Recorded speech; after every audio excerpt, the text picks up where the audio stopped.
Je pense que nous avons un problème. Un problème parce que, comme vous, j'adore, les écrans, j'adore passer des heures sur mon ordinateur ou sur mon smartphone, mais ça fait des années que les études nous alertent. Le problème, c'est que le numérique nous rend bêtes. Il nous rend un peu intelligents, mais il nous rend aussi plus bêtes.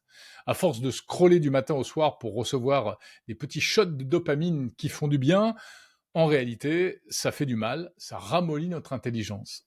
Vous allez dire que j'enfonce des portes ouvertes, peut-être, mais j'ai l'impression qu'avec l'intelligence artificielle, eh bien, ce phénomène va s'accentuer. Car avec l'essor de l'IA, nous allons de plus en plus déléguer nos tâches cognitives à des algorithmes. Alors, on n'avait déjà plus besoin de faire du calcul mental depuis l'avènement de la calculatrice. On n'avait plus besoin de mémoriser des informations depuis l'arrivée de Google.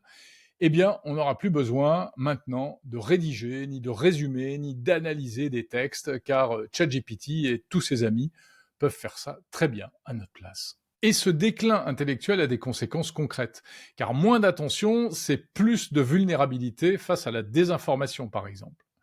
Moins de raisonnement, eh bien, ce sont des discussions plus absurdes, peut-être même jusque dans les plus hautes sphères de l'État. En fait, si on ne fait rien, ce n'est pas la machine qui va devenir plus intelligente que nous, c'est nous qui allons devenir plus bêtes que la machine. Qu'est-ce qu'on peut faire? Peut-on encore sauver les meubles? Eh bien, il paraît que oui. Voici quelques trucs. D'abord, la détox numérique. Réduire son temps d'écran, se fixer des plages horaires sans smartphone, supprimer les apps les plus addictives, essayer de se passer de son téléphone chaque fois qu'on est tenté de l'attraper, par exemple pendant le repas ou le soir devant la télé. Deuxièmement, réentraîner son cerveau, faire du calcul mental, des casse-têtes, pourquoi pas des grilles de sudoku, et avoir des discussions argumentées avec d'autres êtres humains. Il paraît que c'est très bon, ce sont des activités qui sollicitent vraiment la matière grise. Et troisièmement, lire. Lire non pas des tweets ni des posts Instagram, mais de vrais livres sur papier, sans distraction, sans notification. Alors c'est vrai que quand on parle de bêtises et de baisse de l'intelligence, on a toujours tendance à considérer que le problème, c'est les autres et pas soi-même.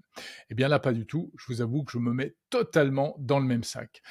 Car je suis le premier fautif, vu que je ne fais rien de tout ce que je viens de vous conseiller de faire.